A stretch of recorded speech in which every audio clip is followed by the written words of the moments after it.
Frédéric Carillon. Még nincs 40 éves, de már Michelin csillagos francia séf.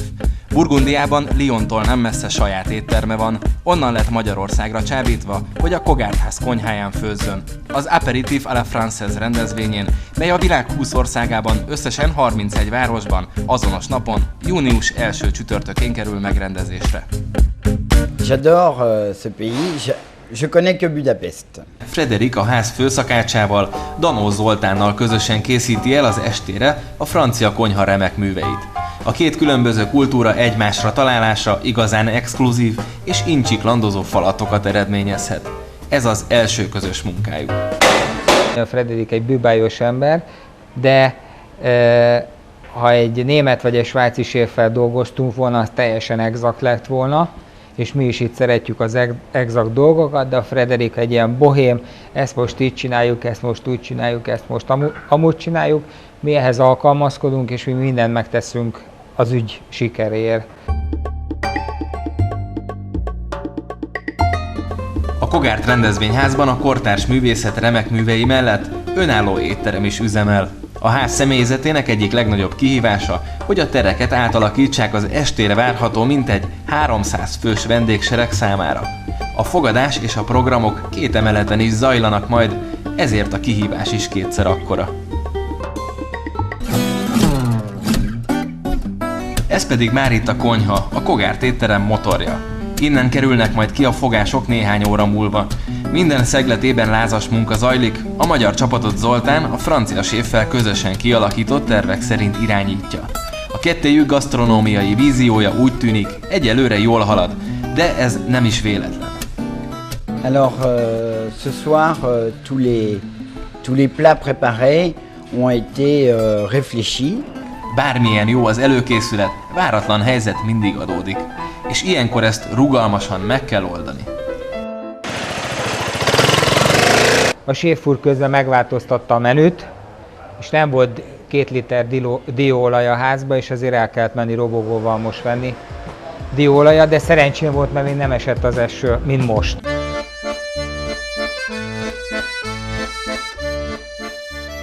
Ha egy Michelin csillagos séf főz, ott biztosan jó alapanyagok kerülnek feldolgozásra. A magyar alapanyagok mellett szomszédos országokból érkeztek a minőségi hozzávalók. Például ebből az eperből különleges borsos desszert lesz majd. Az eper 35 kg volt,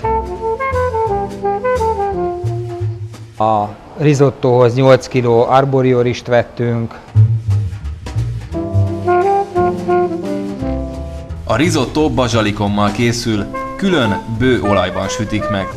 15 kg volt a borjusz, a bárányszegy, ami ki volt csontozva.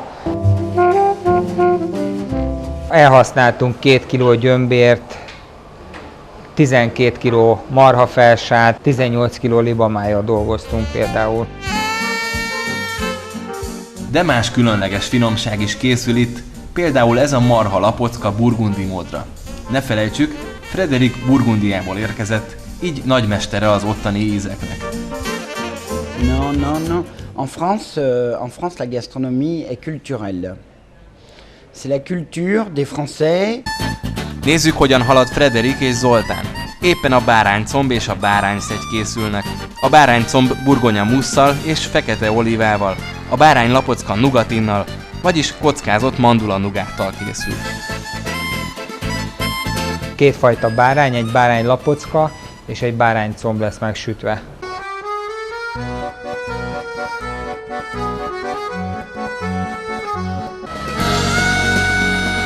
Időben elkészült minden, és időközben már érkeznek is az első vendégek.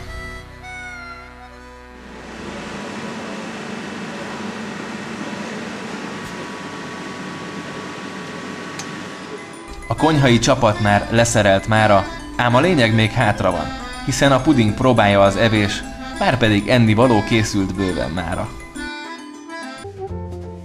C'est une cuisine très française. C'est une cuisine que moi je fais chez moi dans mon restaurant tous les jours et je sais que c'est une cuisine qui plaît beaucoup.